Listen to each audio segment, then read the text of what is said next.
کیا آپ جانتے ہیں کہ دنیا کا سب سے چھوٹا ملک کون سا ہے؟ دنیا میں ایک ایسا ملک بھی ہے جو انتہائی وسیع سمندر کے عین درمیان واقع ہے۔ اس کا رقبہ ایک چھوٹے بحری جہاز کے برابر یعنی 0.025 کلومیٹر اور آبادی صرف 50 افراد ہے۔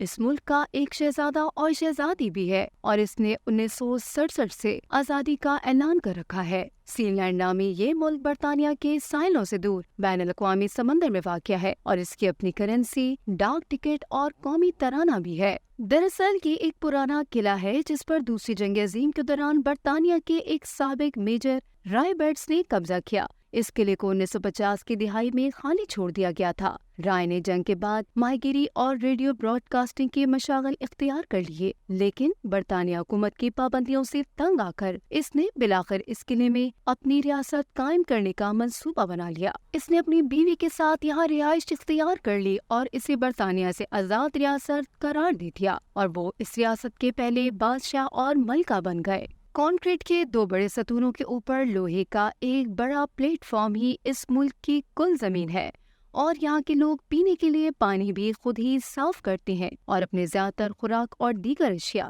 برطانیہ اور یورپ سے درآمد کرتے ہیں۔ اس منفرد ریاست کا دعویٰ ہے کہ جرمنی اور فرانس نے اس کی آزاد حیثیت کو تسلیم کر لیا ہے۔ ریاست کے بانی رائے کی وفات کے بعد ان کا بیٹا مائیکل اس سلطنت کا حکمران ہے۔